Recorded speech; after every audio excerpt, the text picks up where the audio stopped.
Please be aware there are spoilers in part 1 and part 2 of this review of Unsolved Mysteries from Netflix.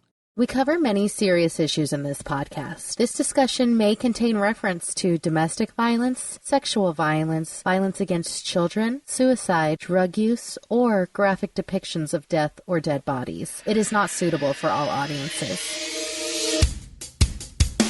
Tonight on Unsolved Mysteries Rewind, two friends get together to discuss episodes of their favorite television show, Unsolved Mysteries. Will they find answers? Will anyone care? You may be able to solve a mystery.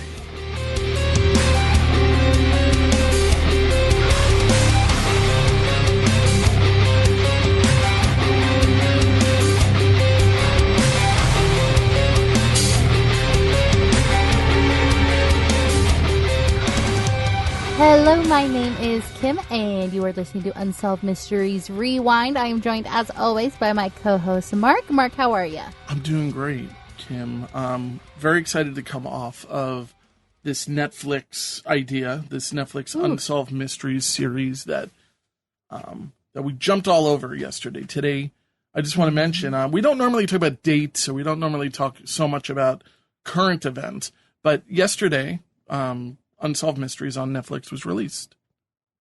And yeah, it was mixed reviews. Well, I'd say mixed reviews in our circles. I feel that if you were to go through the Rotten Tomatoes crowd, which God forbid you use a site like that for reviews, you will see that it probably is across the board, probably pretty positive. Mm-hmm. I'm guessing. Now, I watched 5 of these yesterday, Holy and I saved moly. one. I know, I was really going for it. I had my coffee in my Unsolved Mysteries Rewind coffee mug. I was like, I am here for this. But I'm like hot off the last one that I watched this morning. So how many did you watch? 3. And I was only going to watch a half of one, to be honest with you. It was Which good. ones did you watch? I watched the episode where the first, the second, and on your suggestion, the 5th. Yeah, the aliens. Wait. Was there a French one? Yeah. Which one was that? Was that 4? Yeah. I watched half of that, and it was really good, but I was tired. It was about 1 a.m. It was so much reading, too. And I mean, you know, I've actually heard of that story before. Oh, really? I see. That it was one, the 3rd story. It was the 3rd. I'm going to say right off the bat, I found that one the most, I hate to use this word in a situation where there's murder and stuff like this, but entertaining. Mm-hmm. I don't mind subtitles because we're just complete geeks with foreign films and everything. And usually I leave the subtitles on because I find, just like me, the world is full of mumblers. So the podcast should have subtitles just for my part. Well, I always watch everything with subtitles on too, but it was just a lot of reading. But so, what do you think about the intro? All right, so we have a new intro. There's a formula. It's what happens is it's almost like a sitcom in a little bit of a way. So you get the little taste of what the show is going to be about for about 30 seconds. It's kind of like King of Queens in that sense. No, it's not like King of Queens, but it has like your little taste of what the show is going to be about, a little synopsis, and then it goes into this intro. Now, before the intro, there's no disclaimer. There's no, which I feel as though is a part of the intro of the original series. That this is not a news broadcast. Right. It's almost like releasing Star Wars without the crawl, or the, Lucasfilm Presents type of thing. I missed that. I also feel as though it was, for their first episode, which was about the possibility of suicide, I feel as though there was a glaring omission of mentioning that not only is this possibly about suicide, but if you need somebody to help you in the event that you're depressed, here's the friggin' number. Now, I just feel, Netflix, I mean, maybe it kind of passed through their censors. They're kind of a small company, right? And so I just thought it was a glaring omission. Interesting. And I'm not really sure why the decision was made. I'm going to guess the decision was consciously made to omit it.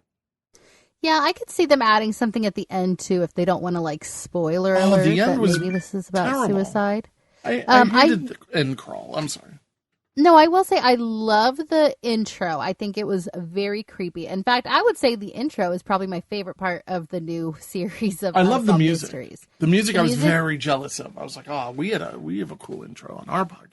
But yeah, I was like, our intro is way cooler. But I will say I thought it was cool that they kind of slowed it down and then they show the guys on like the hazmat suits like wrapping up a body from the dump and like there's the girl getting carried off in the woods, slumped over the guy's shoulder. Very creepy. New logo. New logo, but what's controversial and what I don't like is the use of Robert Stack. Oh, he's in there? I didn't know. I have heard such mixed reviews about this. There's like a faint image of Robert Stack, and for the most part, people either love it or hate it. I saw people in my Unsolved Mysteries group that said that it brought tears to their eyes. Really? Yeah, that they start crying like, oh, this is so exciting that they include our guy Robert Stack. And obviously there is no Unsolved Mysteries without Robert Stack. But here's my thing. It's its own standalone thing. It's not at all like how the old Unsolved Mysteries is. So why are you using Robert Stack? Did his family sign off on this in any way? I don't know. And also, if you're going to include Robert Stack, then why not throw a Farina in there? Why not throw, like Raymond Burr or whoever else the other guys were? Like, why not? Why just Robert Stack? And here's my second Star Wars reference of the episode.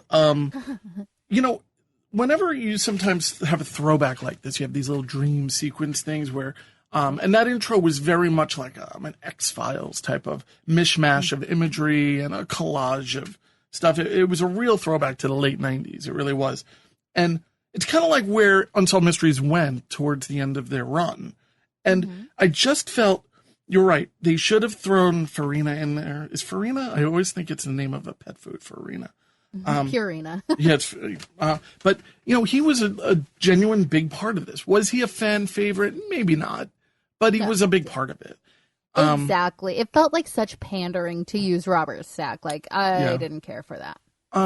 I do agree with you, but I think that it would have been nice, like in Star Wars, in this imagery, they'll throw in all of the other people who were in the movies and stuff like that and create this little collage for everyone.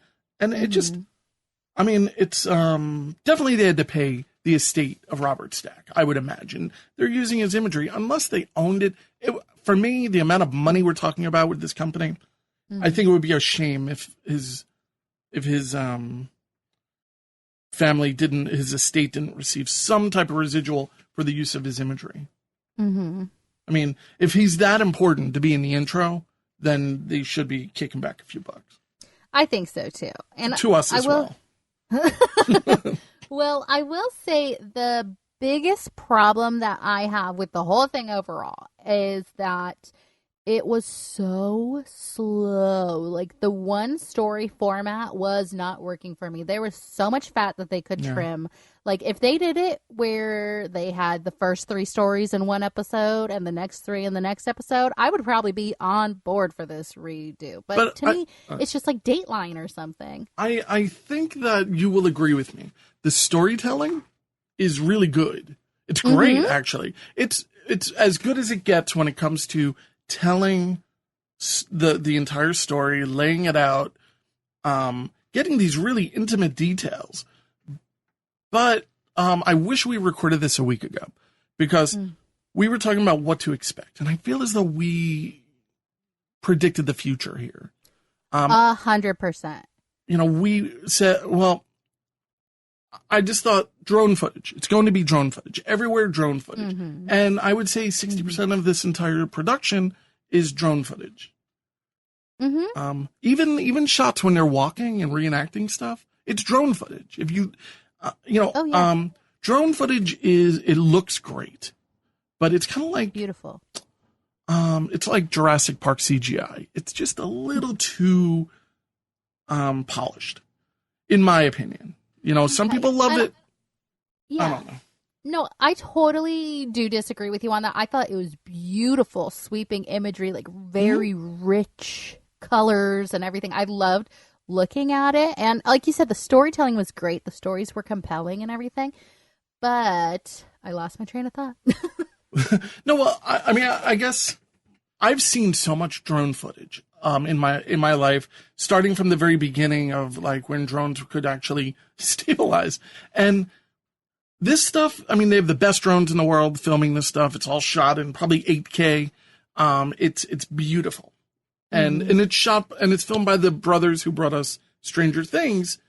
So who better to create this? I did not get a feeling of, I didn't think that brought so much to the table.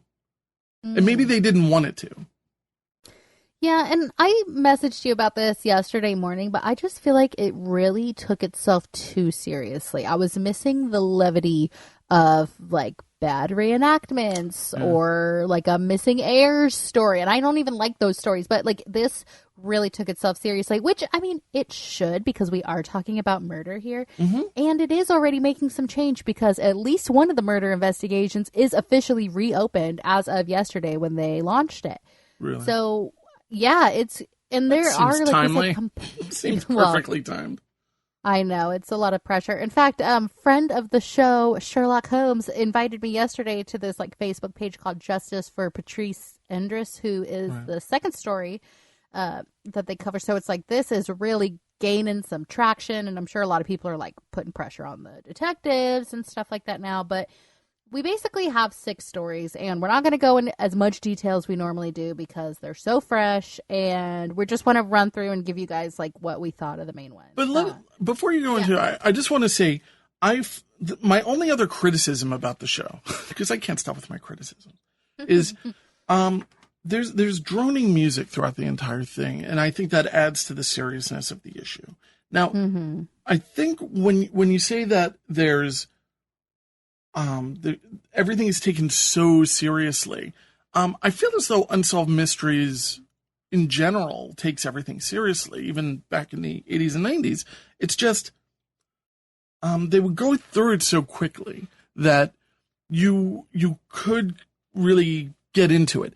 In these stories, there's so much personal storytelling going on that I feel as though, they're developing characters. And there's something about it that just kind of leaves me with a feeling of dread. Now, I think that this, again, is a top-notch production. I think it's worth seeing. I think if you're a fan of true crime and learning of cases that might not have too much attention to it, Netflix hit the nail on the head. There's no doubt about it. I think it's completely worthwhile. I guess it's worthwhile also of the Unsolved Mysteries name, although it's a completely different creation. Exactly. And it's long. Oh, it's so long. I found myself desperately searching for like a 1.25 times speed, speed it up just a little bit. And that's us. That's our culture, right? We listen to podcasts and speed them up. We live in a BuzzFeed type of universe where we have top 10 lists with probably 5 things on it. And it's just, that's just, I guess, as a culture who we are. And maybe this is a throwback to taking your time and everything. But you have to remember, I watch movies that were made in like 1915 that are 4 hours long. So I have patience for storytelling. I felt as though this dragged. That's all.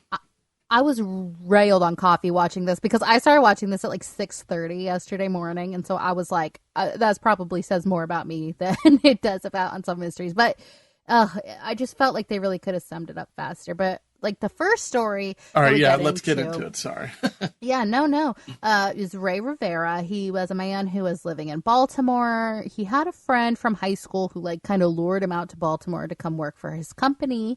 And he goes missing one day. And so they search on top of the Belvedere Hotel in Baltimore.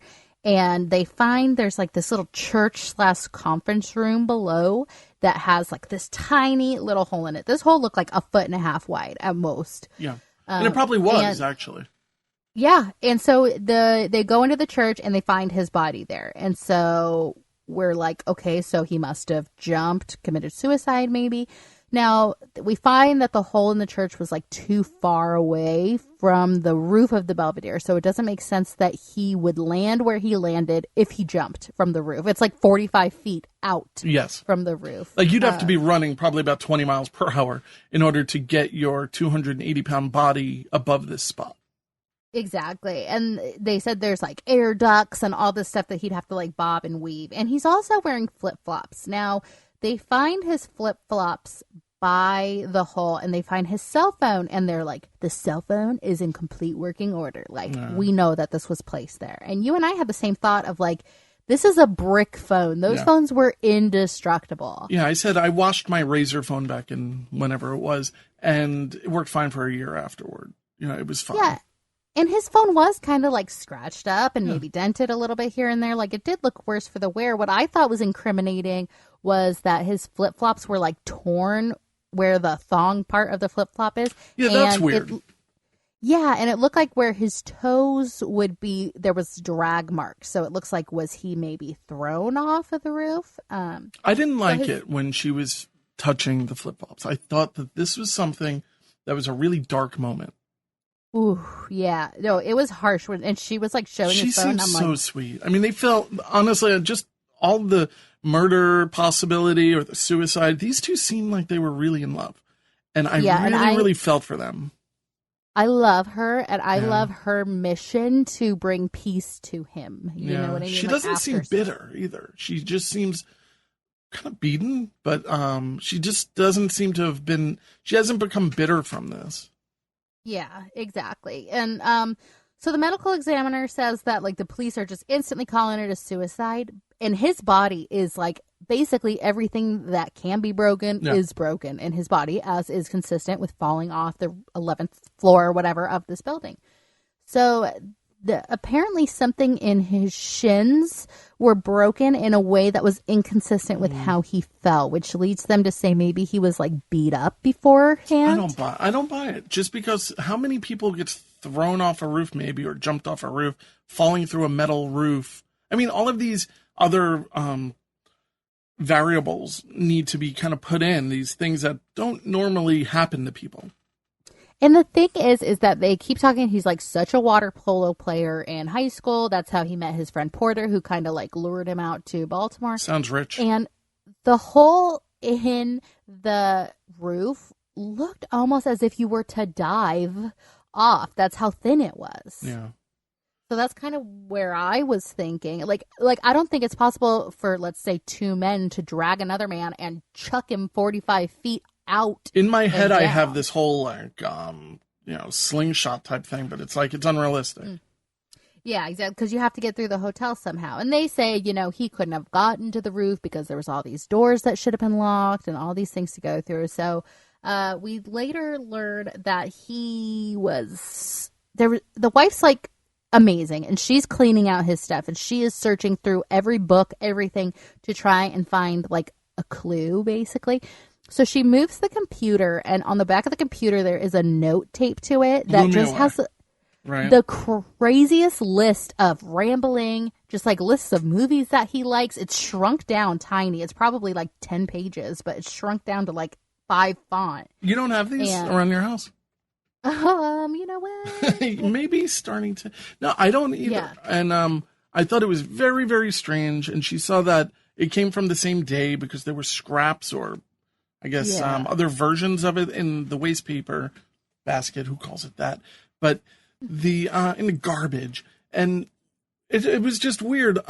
She found that one of the lines, she just threw it into Google, hit up all of this kind of Freemason stuff. Now, I'm not going to go down a rabbit hole, but a little bit of a rabbit hole. Everyone needs to go and search in their news, Google or whatever they use, the number 33.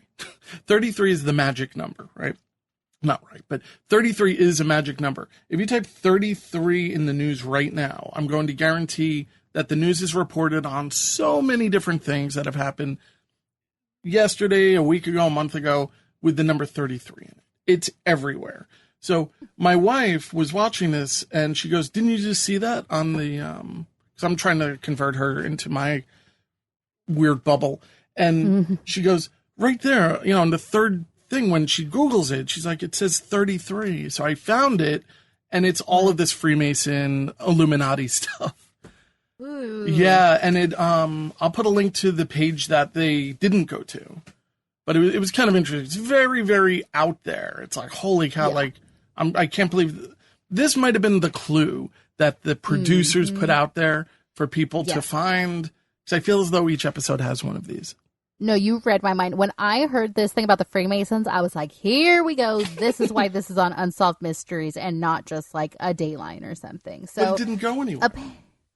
No, Really? well, or does it? Like, Yeah. I feel like it's kind of like a shout out to armchair detectives, like help us figure this case out. So, apparently Porter, the guy who he worked with, was like a stockbroker type guy, and Ray Rivera comes in and he is like cleaning up the company's reputation.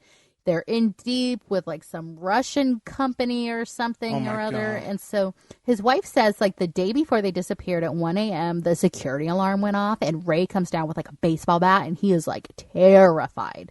As any of us would be if our security alarm went off. But the next Tuesday, again at 1 a.m., the window had been tampered with and the security alarm goes off. Now, was that the same? Was that a day before he went and disappeared? I think they said the next Tuesday was the day he disappeared, and that's when the alarm went off. I rewound it, and I couldn't figure out what she was talking about, in timeline wise. And you know what? This is a show that deals with timelines so beautifully. They dropped the ball on this one little detail. Yeah, they show us like on the screen a timeline. Oh, it's like, beautiful. Yeah. It is, and even when they were showing us like the scenarios of the angles that he would have to jump from the hotel, I was like, wow, this is produced. Like, this is very well done. It's almost as good as Unsolved Mysteries Rewind. Almost as good. Well, with a little less police corruption, Unsolved Mysteries Rewind. One detective on the homicide department, the one guy who thought that this was not a suicide, was like magically transferred to another department. Yeah. And I thought that was very convenient. I also think it's very convenient that Stansberry, the company that Ray worked for, the day of his death, immediately went across the board with the company and put a gag order in place. So none of the employees, none of the people that worked with Ray could speak about positive or negative. It's just, you're not allowed by law. And yeah, I felt that is incredibly strange. I don't know if corporate wise, if that's something that companies do. I don't know. Imagine. Is it possible this goes a lot further and we're talking about some type of government secrets or something? Because this whole thing has so much strange secrecy to it. Mm-hmm. So we're kind of left not knowing too much. We don't have a next step. No update. Yeah. Hopefully we will have an update, though. The second story, which I think we're probably most likely to have an update to, because everyone on the internet has been like, the husband did it. We are in Georgia. I just think he's a jerk, but I do too. No, I think he is such a scumbag. There was one part that I was like, I threw some expletives out. Like, what did I just hear? Just one? There had to have been 3 times I can think of in the top of my head where this guy's teaching me to be a better parent. Well, yeah. Oh, no, this guy was the worst. So yes. We have Pistol Black, and yes, that is his real name. That is awesome. His mother. Oh, badass. He is so cool. But it's a cool name until you're older. I would imagine if your name is Pistol in kindergarten, it's a little bit weird. Yeah, well, that's true. He tells us of his mother's disappearance. He's in 10th grade in 2004, and his mom, Patrice, drops him off at school. And he gets pulled out of class, and he tries calling his mom, no answer. His mom is a hairstylist, and her husband, Rob Endress, helped her open her own salon. And he's like 20 years older than her. At first, I thought there was no issue here, right? I mean, I just, like, all right, he's 20 years older. I mean, okay. But I mean, they didn't go right into the fact that this guy is like kind of a lunatic. Yeah, creepy, controlling. Yeah. Ugh. So a client shows up at the hair salon. Patrice isn't there. When the police arrive, because the client calls 911, the cash register's open and her lunch is sitting by the microwave. Now, there is no sign of struggle, but the police are on this case. They are like, this is a crime scene. They have it all taped off and everything, because the only sign that anything is even amiss is the fact that her car was like pulled in front of the building when it's usually parked next to the side of the building. Oddly, 2 weeks before she disappeared, she and Pistol were like driving to school, and she was like, Pistol, what would happen to you if I were to just disappear one day? And Pistol's like, I guess I'd live with my dad. And that was it. So, feed the chickens. Yeah. Yeah, I know. I was like, oh, chickens. Yeah, I was thinking of you. I'm like, I'm wondering if she's going to go out now and feed those chickens. Well, At 11:30, she ends a call with a client on her cell phone, and at 11:50, a call comes in on the shop phone, and it goes unanswered. So that's where we get the title of 13 minutes from. I don't think it's a great title. Yeah, no, me I don't neither. know. But yeah, I think this could have been much better. We don't know. Yeah, I just don't. Personally, as soon as I learned that's where the 13 minutes came from, I didn't really care for it too much. And not for nothing, she's on her lunch break. Maybe she just didn't feel like answering the phone at 11:50. But I have one other glaring detail, which I might have missed me, but I rewound it and I couldn't figure it out. When Pistol is first asked to call his mother, why? Yeah. Why are they asking him to call the mother? I'm assuming because the client showed up and police are involved and stuff, and they said she's not here. So maybe Pistol can get a hold of her because she's not going to ignore her kids' phone calls. So it just seems weird to me that in a matter, I mean, she's missing for what? An hour? Yeah, and they're pulling his kid out of class for it? I mean, yeah, just seems a little bit weird to me. They acted very fast, and they specifically said that they're not, and they're not telling us all the information that there is out there about this case so that the person who's guilty will, they can suss out who's guilty. So maybe that's one of the things. But we do know that at 11:45, 2 witnesses notice either a blue Chevy Lumina or a Ford Taurus / Malibu. Yes. So pulled like into the shop, like with the hood right maybe 2 feet away from the door. And one witness says that she sees 2 women with hands on each other, but the other witness says that he thinks it's a man with shoulder-length hair. Yeah, I mean, this is a weird thing because they just kind of they're noticing it. It's one of these things they saw for 2 seconds. I know, and I feel so bad for that witness because she was like, why didn't I do anything? I cried myself to sleep. Like, it's not your fault, lady. Nobody blames you. I feel so bad for her. But we learned that when Pistol was like 8 or 9, his mom got married with Rob, and it was like a constant power struggle between him and his new stepdad. And Ron is described as like controlling, jealous, even over her relationship with her son. Yeah, which is you're like, okay, maybe this is the son's point of view. But no, Rob tells the camera like, I hated that kid and I still hate him today. Right to the end. Seriously. Yeah. It is crazy. No, it is so crazy. And Pistol said like, she was talking about divorcing him before she went missing. And the day after she went missing, Rob, the husband, changed all the locks on the door. And he's like, well, if somebody was after me and my family, I had to change the locks on the door. But he said that Pistol couldn't even get any of his clothes, anything like that. And Rob says, well, I didn't want Pistol in the house because I just don't like him. I just don't like my stepson. Holy moly. Another thing I want to just mention that Rob is in this a lot. And Rob just seems to me to be genuinely a really hurt person, but seems really nice. Seems like kind of a straight shooter, and I really feel for him. I really do. I think his relationship with his mother is really. No, you're talking about. Oh, not Rob. I'm talking about Pistol. I'm sorry. Okay. Backward. Pistol is in it a lot, and he seems really nice. And his relationship with his mother is, just seems to be textbook really solid. Like it just, it really, they seem to really, really have more than a kinship, but I just feel as though he's being so sincere here and he just seems like he's been through a lot and he's older now. I mean, the guy, he's probably in his early 30s or something. Yeah. But he's my age. No, he's my exact age because I was a sophomore in 2004 too. Kids. But yeah, he just seems nice. And I just feel like, I think they convey that very, very well.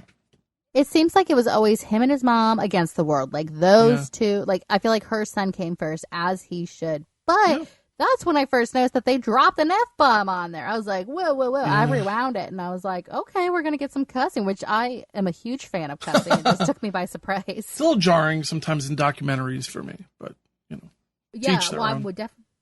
I was not expecting it. But, we get a few guys who are serial killers in the area, and police talk with them, and these guys confess to killing. Well, one guy confesses to killing to her, but he later recanted his confession. So we fast forward to 2005. Patrice's skull is located, and it's like way out in the woods. And so Pistol and Patrice's friends say that they both think that Rob did it. And Rob is like bragging about how he went to like criminology school and how he has receipts all time stamped and stuff. And he's like, trust me, I know the husband always does it, and I got my time stamped receipts. It's like, okay. Yeah, I don't think he did it. I still don't.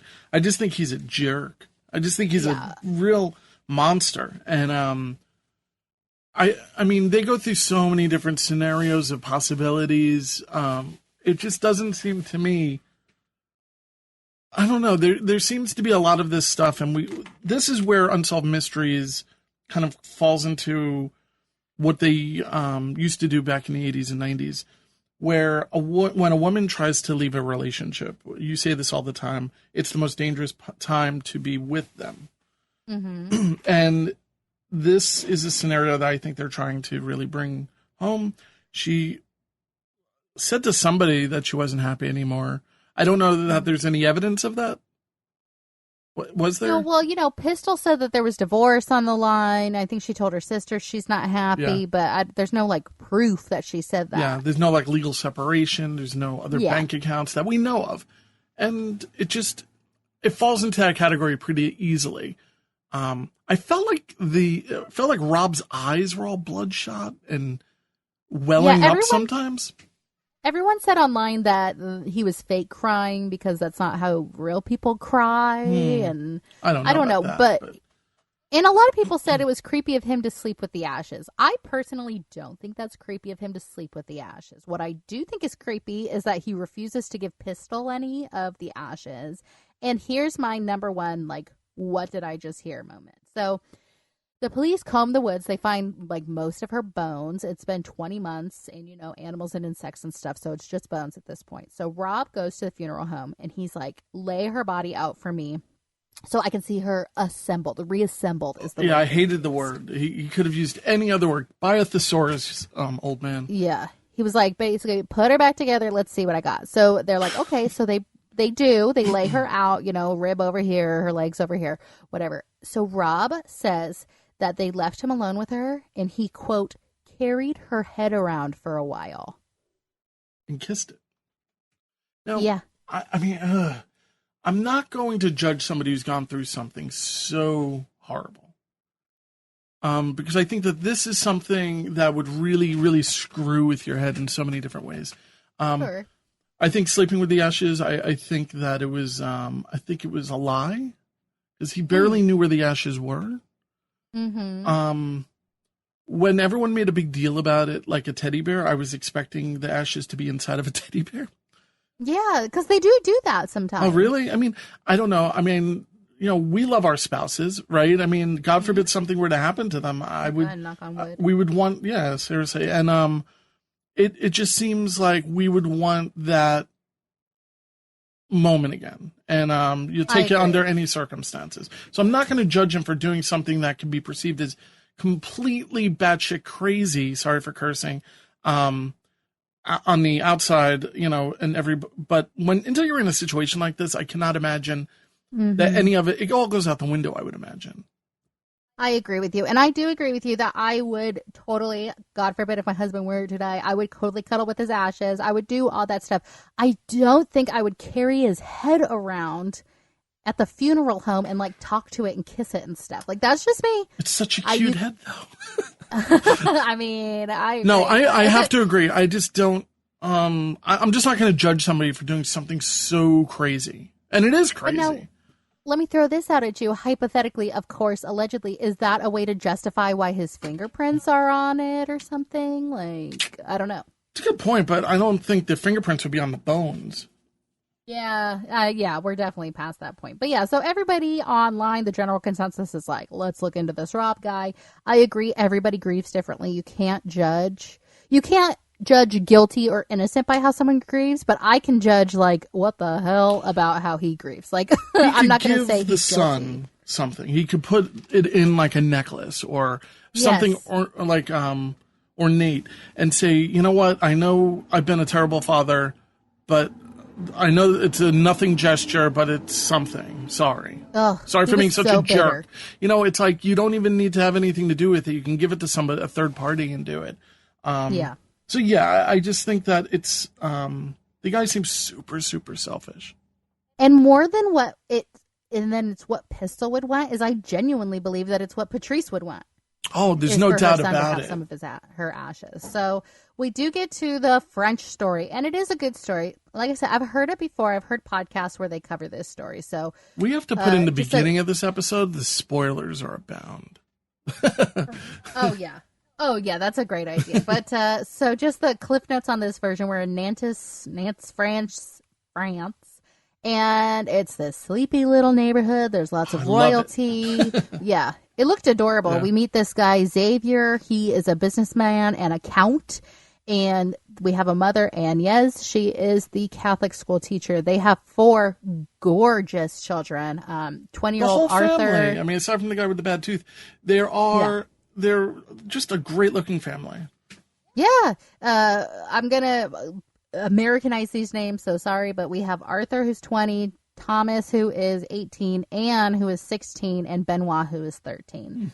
On April 11th of 2011, their neighbor passes by and sees a note on the mailbox that just says, "Return to sender all of the mail," and the house is completely shuttered up. So the neighbor's like, this is unusual. The kids were lively. The one kid had like a drum set. Like, I should be hearing these people and I'm not hearing them. So she calls the police on the 13th, and basically the police start showing up like every single day to check this house out. From April 9th to the 14th, letters began arriving to his friends and family that Xavier and Agnes are like secret DEA spies, and they've transferred to the U.S., so don't come looking for them. Like, it's top secret. But this is like an 8-page typed letter. Yeah. So crazy. Yeah, and we get like a brief history in the 70s and the 80s. Apparently, he met his wife back in the 80s. He wanted to sow his seed, so he went all over, and she did too, and she was pregnant when he came back. So Arthur is not biologically his son, but he basically adopts this kid, gives him his last name, raises him as his own. So police are showing up every... well, not great, because on April 21st, like 10 days after the police started, or after suspicions were risen, they notice something odd under the terrace, so they start digging, and they find a whole bunch of bodies wrapped up in garbage bags and tape. And the families are Agnes, Arthur, and Benoit, Thomas, and the 2 dogs. The 2 dogs. That was, I don't know why. And this goes back to a Michael Moore documentary that I saw years and years ago, where this guy is getting shot in the street, and then it follows up by somebody skinning a rabbit. And you forget that you even saw the guy getting shot in the street because you feel so bad for the animal. Well, we don't care about people, it seems. We care about the animals. And these 2 dogs, I don't know, just it really, really hit me. I hear you there. I know a lot of people are going to be like devastated about that, but yeah, I mean, lest we forget, like a 13-year-old child is also no. Like, it's heinous. It's terrible. It's just, why the dogs? Just let them go. Like, what are they going to tell on you? It's not Scooby-Doo. I'm guessing they're going to be barking, maybe. I don't know. And with family annihilators, you're like wiping everybody out so you can just start all over again. Give them more sleeping pills or something. Exactly. Well, we learned that everybody but Xavier is dead, is buried. So neighbors never heard any gunshots, no traces of blood, no DNA or fingerprints, like completely clean crime scene. Yeah. So we learned that from 2001 to 2011, he is in, quote, a downward spiral of failure, and he is not the successful businessman that he claims to be. So January 20th, 2011, this is just a few months before the murders, his father dies, Xavier's father dies. So he's like, we are gonna get that cash. Like, he was excited for the inheritance, basically. Turns out his father wasn't as successful as he said he was, and he actually left him with like debts instead of with assets. Jeez. The only thing that he takes from his father's stuff is a .22 caliber long rifle. And keep in mind, his whole family was shot twice in the head with .22. Mm-hmm. So, but nobody heard it. I still think that's so strange that nobody would hear it. I do too. And keep in mind, it's like 3:00 in the morning. But I'm like, this is not America. So I would imagine that gunshots would be more alarming because it's like harder to get a gun overseas. You know, and this isn't like where you live. It's not even like where I live. These are houses that are kind of attached in a lot of ways. So, and these walls, I don't know. It just seems to me. Maybe people just don't get involved. In France, they drink a lot of wine. Maybe everybody's drunk. I'm just kidding. Smoke a whole lot of cigarettes too. Yeah. Oh my gosh, I was like, that looks nice. But I was wondering because I know that you were many moons ago you were a smoker, and I'm wondering because the French tend to they're probably the last group on earth to glamorize smoking. I was always curious how that kind of affects somebody who is once a smoker. I was a little bit like, damn, that sounds nice. But at the same time, I'm not about to start that whole chain again. You just have a glass of red wine and call it a day. Well, they like retrace his whole footsteps basically because on April 22nd, this is like 11 days after, they find Xavier's car in the parking lot of a hotel many, many miles away from the crime scene. So he is last seen crossing the hotel parking lot with a garment bag that they think that the .22 long rifle's in, and he's going towards the woods. So they have this huge search for him because they think that he went to the woods to go kill himself, and he didn't. So they think that that was like a ruse and that he's still out there somewhere. So if you see him, contact the authorities. Thank you for listening. This is the end of part 1 of our review of Unsolved Mysteries from Netflix. If you like what you're listening to, please leave a review. Tomorrow, I will be releasing part 2 to this, where we will be covering episodes 3 through 6. And if you want to get in on the conversation, please head on over to Facebook and give us a little search, Unsolved Mysteries Rewind. Apparently, there seems to be some debate as to a certain Friends character that I sound like. Sarah Bailey, if you're listening, I don't know what you're talking about.